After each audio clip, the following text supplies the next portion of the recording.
नमस्कार। आज हम इतिहास के एक ऐसे तूफानी पन्ने को पलटने जा रहे हैं जिसने 1942 में ब्रिटिश हुकूमत की चूल्हे हिला दी थीं। और इस कहानी के बिल्कुल केंद्र में का बिहार। हाँ, हमारे हाथ लगे हैं एक YouTube चैनल बिहार मैटर्स के कुछ लेक्चर नोट्स। ये खास तौर पर बिहार की प्रतियोगी परीक्षाओं की तैयारी के लिए बनाए गए हैं। तो आज हमारा मिशन है इन नोट्स की परतों को खोलना और ये समझना कि 1942 की अगस्त क्रांति में बिहार का वो जज्बा आखिर था कैसा जिसने उसे आंदोलन का दिल बना दिया। तो चलिए शुरू करते हैं। तारीख थी 9 अगस्त 1942। भारत छोड़ो का नारा हवा में था और अंग्रेजों को भनक लग चुकी थी, तो उन्होंने एक चाल चली, ऑपरेशन जीरो आवर। मतलब सूरज उगने से पहले ही कांग्रेस के सारे बड़े नेताओं को गिरफ्तार कर लो। खेल शुरू होने से पहले ही खत्म करने की कोशिश। और नोट्स के मुताबिक इसी ऑपरेशन के तहत पटना में डॉक्टर राजेंद्र प्रसाद को गिरफ्तार किया गया और उन्हें बांकीपुर जेल भेज दिया गया। और यहीं पर अंग्रेजों से एक बहुत बड़ी एक रणनीतिक भूल हुई। भूल? वो तो इसे अपना मास्टर स्ट्रोक समझ रहे होंगे। बिल्कुल, वो सोच रहे थे कि ये आंदोलन एक पिरामिड जैसा है। ऊपर गांधी, नेहरू, पटेल, राजेंद्र प्रसाद हैं। चोटी हटा दो तो पिरामिड ढह जाएगा। एग्जैक्टली। लेकिन वो ये नहीं समझ पाए कि 1942 तक राष्ट्रवाद की भावना एक नेटवर्क बन चुकी थी, हर गांव, हर घर तक। मतलब उन्होंने एक सिर काटने की कोशिश की और उसकी जगह 100 सिर उगाए। बिल्कुल। नेताओं की गिरफ्तारी की खबर जेल की दीवारों से बाहर निकली और एक चिंगारी की तरह फैल गई। पटना, गया, भागलपुर, हर जगह हड़तालें, प्रदर्शन, जुलूस। आंदोलन अब किसी एक नेता का नहीं रहा, ये जनता का हो गया। सही कहा।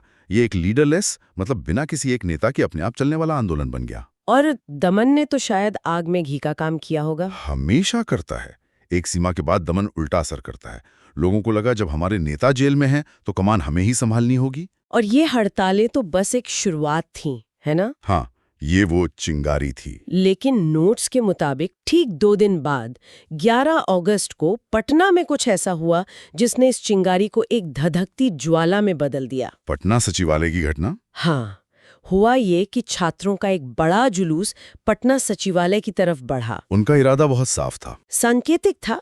सचिवालय की इमारत पर लगे यूनियन जैक को उतारकर अपना तिरंगा फहराना। ये सीधे सीधे ब्रिटिश सत्ता को उनके ही गढ़ में चुनौती थी। उस वक्त वहां का डिस्ट्रिक्ट मजिस्ट्रेट था WG आर्चर। नोट्स बताते हैं कि भीड़ को बढ़ता देख आर्चर ने गोली चलाने का आदेश दे दिया, बिना किसी चेतावनी के। हाँ। और ये कोई हिंसक भीड़ नहीं थी, ये निहत्थे छात्र थे।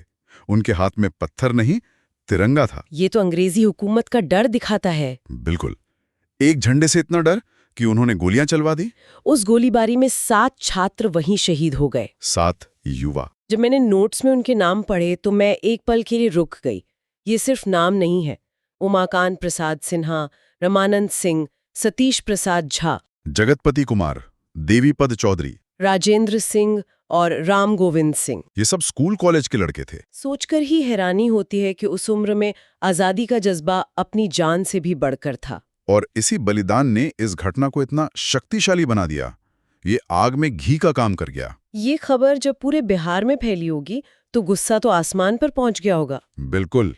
अब ये सिर्फ भारत छोड़ो का आंदोलन नहीं रहा, ये उन 7 शहीदों का बदला लेने का आंदोलन बन गया। आज भी पटना में शहीद स्मारक है ना? हाँ, सचिवालय के ठीक सामने वो 7 युवाओं की मूर्तियां हाथ में तिरंगा लिए आज भी उस दिन की गवाही देती हैं। तो एक तरफ ये खुली शहादत थी और दूसरी तरफ अंग्रेजों का दमन बढ़ता जा रहा था। ऐसे में सवाल ये था कि क्या आंदोलन अब खत्म हो जाएगा? क्या गोलियों के डर से सब चुप हो जाएंगे?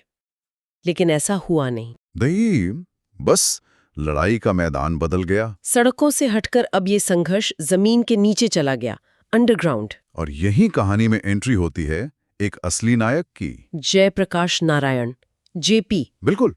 JP को गिरफ्तार करके हजारीबाग की सेंट्रल जेल में रखा गया था, एक हाई सिक्योरिटी जेल। लेकिन 1942 में दिवाली की रात कुछ फिल्मी हुआ। एक अविश्वसनीय प्लान, बाहर पटाखों का शोर और अंदर JP और उनके कुछ साथियों ने धोतियों को जोड़कर रस्सी बनाई और उसी के सहारे जेल की ऊंची दीवार फांदकर फरार हो गए। ये सिर्फ एक कैदी का भागना नहीं था। नहीं, ये एक नए विचार का आजाद होना था।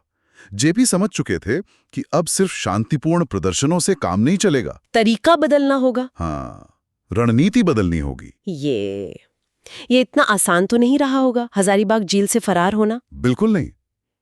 नोट्स में ज्यादा डिटेल तो नहीं है, लेकिन ये एक बहुत ही सुनियोजित योजना थी। दिवाली की रात को चुनना ही एक स्ट्रेटेजिक मूव था। सही कहा, पटाखों के शोर ने सबको छिपा लिया और शायद गार्ड्स भी थोड़े कम अलर्ट थे। तो जेपी फरार होकर कहाँ गए? वो सीधे पहुंचे नेपाल की तराई के घने जंगलों में, एक ऐसी जगह जहां अंग्रेजों की पहुंच मुश्किल थी। और वहीं पर उन्होंने क्रांति के एक नए अध्याय की नींव रखी। आजाद दस्ता। आजाद दस्ता, नाम से ही लगता है कि ये कोई पारंपरिक सेना नहीं थी। इसका मकसद क्या था? मकसद था गुरिल्ला युद्ध, छापामार लड़ाई। मतलब सीधी टक्कर नहीं लेनी है। नहीं, दुश्मन को परेशान करना है, उसे कमजोर करना है। ये एक मनोवैज्ञानिक युद्ध भी था। सोचिए, एक अंग्रेज अधिकारी को ये नहीं पता कि अगली रेल की पटरी कहाँ उखड़ी मिलेगी या अगला टेलीफोन का तार कहाँ कटा होगा। शासन में एक लगातार डर का माहौल बनाना। बिल्कुल, अंग्रेजी राज की रीढ़ की हड्डी, यानी उनके कम्युनिकेशन और ट्रांसपोर्टेशन सिस्टम को तोड़ना। और इस काम में जेपी अकेले नहीं थे। नहीं, ये एक पूरी टीम थी। वो रेडियो और प्रचार का काम देख रहे थे। हाँ, ये बहुत जरूरी था। एक तरफ आजाद दस्ता जमीन पर कार्रवाई कर रहा था और दूसरी तरफ लोहिया अंडरग्राउंड रेडियो से क्रांति का संदेश लोगों तक पहुंचा रहे थे। और ये दोनों चीजें जुड़ी हुई थी। जब अखबारों पर सेंसरशिप है तो आप लोगों तक अपनी बात कैसे पहुंचाएंगे? जोश कैसे जिंदा रखेंगे? उसका जवाब था लोहिया का गुप्त रेडियो। ये आज के एन्क्रिप्टेड कम्युनिकेशन जैसा था। वो अलग अलग जगहों से छोटे छोटे ट्रांसमीटरों से प्रसारण करते थे। मतलब आजाद दस्ता अंग्रेजों का कम्युनिकेशन काट रहा था और लोहिया अपना कम्युनिकेशन लोगों से जोड़ रहे थे। क्या बात है, बेहतरीन रणनीति। नोट्स में एक और दिलचस्प बात है, नेपाल में बकरी का चौड़ नाम की जगह पर युवाओं को हथियार चलाने की ट्रेनिंग देने के लिए कैंप भी लगाया गया था। हाँ, ये दिखाता है कि ये सिर्फ छिटपुट घटनाएं नहीं थी, ये एक संगठित अंडरग्राउंड क्रांति की पूरी तैयारी थी। संकट के समय में लोग कितने रचनात्मक हो सकते हैं। बिल्कुल, जब सारे रास्ते बंद दिखते हैं तो नए रास्ते बना लिए जाते हैं।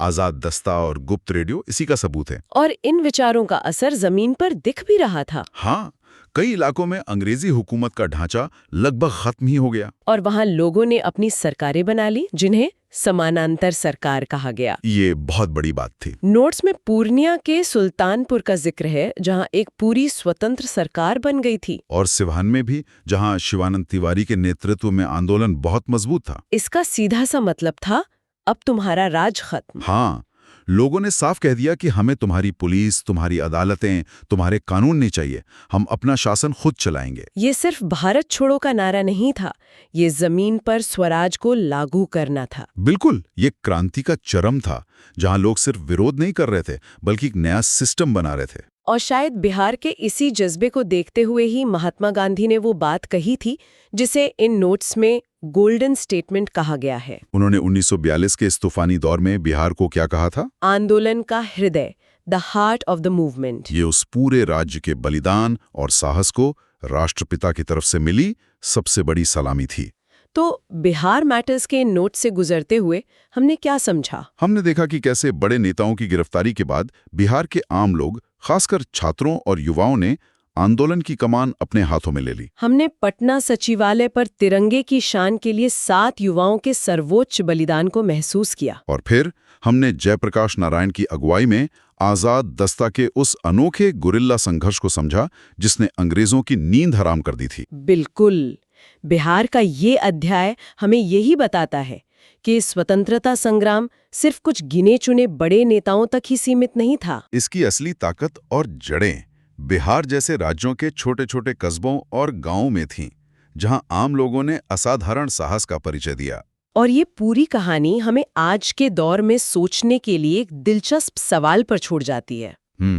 वो क्या? आज के जमाने में जब विरोध और बदलाव के तरीके काफी हद तक बदल गए, जहां सोशल मीडिया ही प्रतिरोध का मुख्य जरिया बन गया है। सही बात है। आजाद दस्ता की गुरिल्ला रणनीति हमें अपने लक्ष्यों को हासिल करने के लिए लीक से हटकर व्यवस्था को चुनौती देने वाले रचनात्मक और साहसी तरीकों के बारे में क्या सिखा सकती है?